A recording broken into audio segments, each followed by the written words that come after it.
अस्सलाम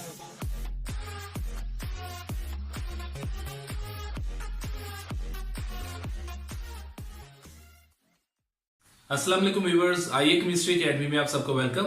व्यूअर्स, आज जो हम टॉपिक पढ़ेंगे वो है wave particle nature of matter, या जिसको हम कहते हैं dual nature of matter. Viewers, Planck's quantum theory of radiation में प्लांक ने हमें बताया था कि जो लाइट है वो डुअल करेक्टर पोजेस करती है, जिसमें उसमें वेव नेचर भी थी और पार्टिकल नेचर भी थी। व्यूअर्स, इसी कंसेप्ट को 1924 में डी ब्रोगली ने एक्सटेंड किया और उसने बताया कि सिर्फ लाइट नहीं, जो मैटर है वो भी डुअल नेचर शो करता है, यानी वो भी वेव टाइप नेचर रखता है और साथ में पार्टिकल नेचर भी शो करता है। तो व्यूअर्स, हम इस तरह के जो बिहेवियर है हम कह सकते हैं कि according to de Broglie suggested that matter possess both wave-like and particle-like nature in motion।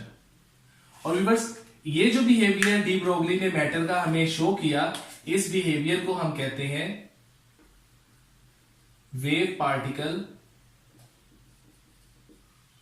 Nature और डुअलिटी ऑफ मैटर। वैसे इस डुअलिटी ऑफ मैटर जो है, या डुअल नेचर ऑफ मैटर जो है, इसको एक्सप्लेन फर्दर करने के लिए डी ब्रोगली ने हमें एक इक्वेशन दी, जिसको हम इस तरह से देख सकते हैं। हम कह सकते हैं de Broglie's equation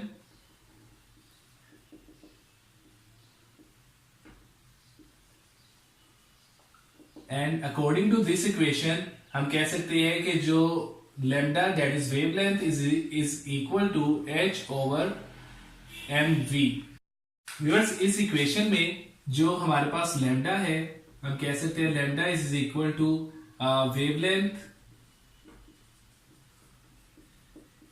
of moving electron. इसके अलावा व्यूअर्स, एच जो है, H is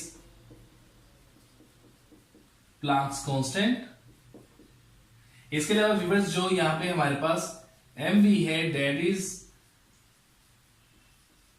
momentum of moving electron. और व्यूअर्स, ये इक्वेशन हमें क्या बता रही है? हम कह सकते हैं कि according to this equation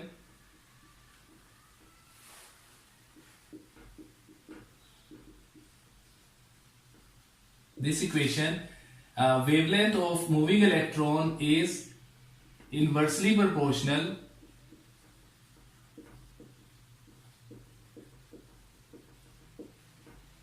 to momentum।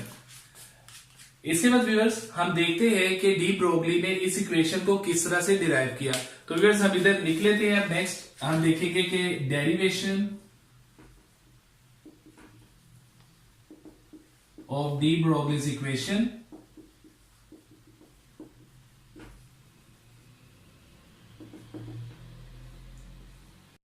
So viewers, derivation के लिए हम पहले देखेंगे कि according to Planck's equation we know that E is equal to h v. Viewers, इसी तरह ही हम एक और एनर्जी का रिलेशनशिप देखते हैं, वो हमें बताया हमें आइंस्टाइन ने। तो हम कह सकते हैं कि according to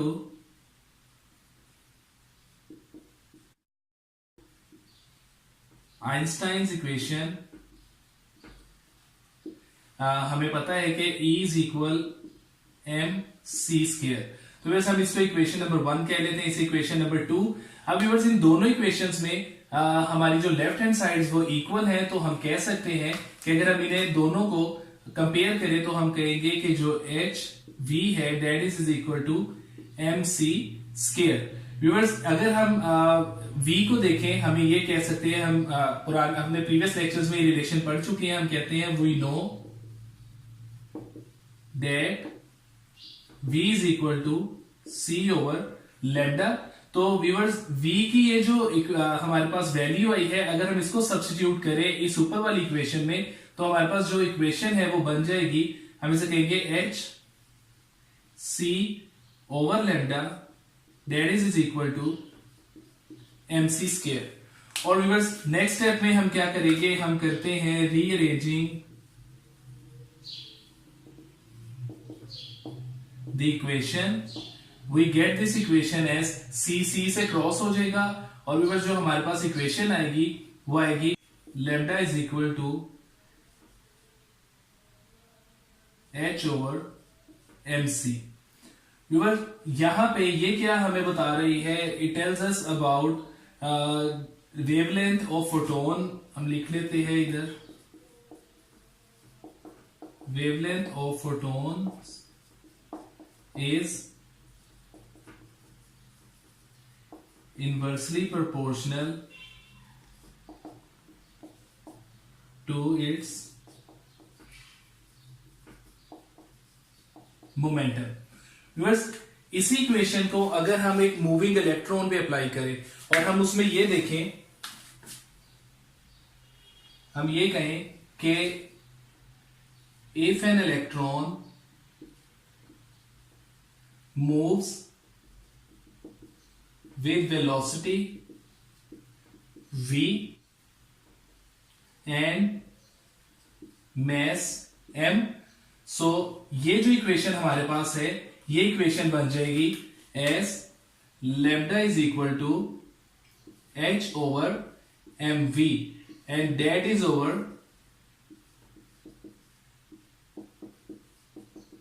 de Broglie's equation.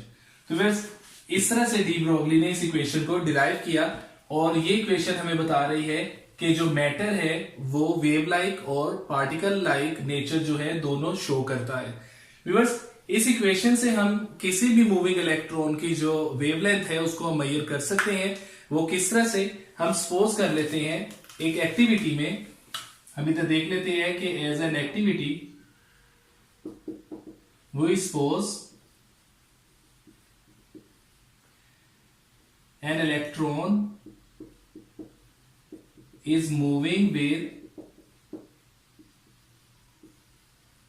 velocity that is 2.188 into 10 to the power 6 meter per second in first orbit of hydrogen atom. तो हम अगर उसके निकालना चाहें वेवलेंथ, तो व्यूअर्स वो किस तरह से निकलेगी, इसी इक्वेशन को यूज करते हुए हम कहेंगे lambda is equal to h over mv। यहां पे व्यूअर्स h जो है प्लैंक्स कांस्टेंट है और इसकी वैल्यू होती है 6.63 into 10 to the power -34 joule seconds. और व्यूअर्स जो हमारे पास मैस ऑफ इलेक्ट्रॉन है वो होता है 9.1 into 10 to the power -31 kilograms. और व्यूअर्स जो हमारे पास वेलोसिटी है ये है 2.188 into 10 to the power 6 metre पर सेकेंड। तो व्यूअर्स जो इसका हमारे पास आंसर आ जाएगा वो आ जाएगा 0.33 नैनोमीटर। व्यूअर्स ये हम कह सकते हैं कि this value is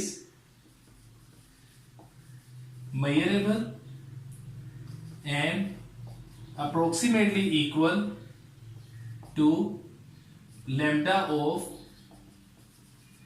x-rays। Viewers अब हम सपोज करते हैं कि प्रोटॉन और अल्फा पार्टिकल सेम वेलोसिटी के साथ जो हमने यहां पे ली थी इसके साथ वो मूव कर रहे हैं, तो उनकी जो वेवलेंथ है वो क्या आएगी। तो हम इसको शॉर्ट फॉर्म में यहां पे इस तरह लिख सकते हैं, हम कह सकते हैं for proton moving with same velocity, तो उस केस में हमारे पास जो लैम्डा है वो होगा 1836 times less than lambda of electron. और viewers in case of alpha particles तो हम कहेंगे for alpha particle that is moving with same velocity, तो उस केस में जो लैम्डा है that is 7344 times less than lambda of electrons. अब हम डिस्कस करेंगे कि डी ब्रोगलीज इक्वेशन जो है उसमें क्या डिफेक्ट्स या उसके लिमिटेशंस क्या है। तो अगर हम डिस्कस करें, हम कहते हैं कि लिमिटेशंस इन डी ब्रोगलीज इक्वेशन, तो फिर लिमिटेशन में ये हम कहेंगे कि this equation is not applicable on bodies with larger mass। और विवर वो किस वजह से नहीं होती, क्योंकि हम देख रहे हैं कि according to de Broglie's equation lambda जो है ये इन्वर्सली प्रोपोर्शनल है मैस के। इसका मतलब कि अगर किसी बॉडी का मैस बहुत ज्यादा होगा तो उसकी वेवलेंथ एक्सट्रीमली स्मॉल होगी, और एक्सट्रीमली स्मॉल इतनी स्मॉल होगी कि हम उसको किसी भी तरीके से मेजर नहीं कर सकते। बस इस पॉइंट को हम किस तरह से स्ट्रेंथन कर सकते हैं, बाय टेकिंग वन एग्जांपल। और हम देखते हैं, हम कहते हैं कि we suppose a stone is moving with v is equal to 10 meter per second and has mass that is 1 ग्राम। तो उसके केस में हम देखते हैं व्यूअर्स, अगर हम निकालें वेवलेंथ तो वो इस तरह से आएगी कि lambda is equal to h over mv। और व्यूअर्स अगर हम वैल्यूज को पुट करते हैं तो 6.63 इंटू 10⁻34 डिवाइडेड बाय 1 इंटू 10। और व्यूअर्स जो इसका हमारे पास आंसर आएगा that would be 6.66 into 10⁻30 metre.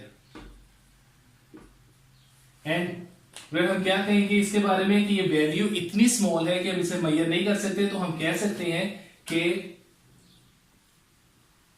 This small lambda value can not be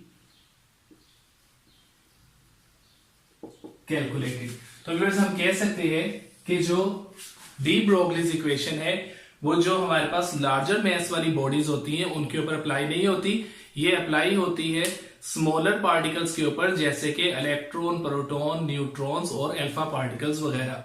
viewers ये जो डी ब्रोगलीज इक्वेशन है इसको एक्सपेरिमेंटली भी वेरीफाई किया गया, और अब हम देखते हैं कि किस तरह से इसको एक्सपेरिमेंटली वेरीफाई किया गया। तो हम इधर लिख लेते हैं कि एक्सपेरिमेंटल वेरिफिकेशन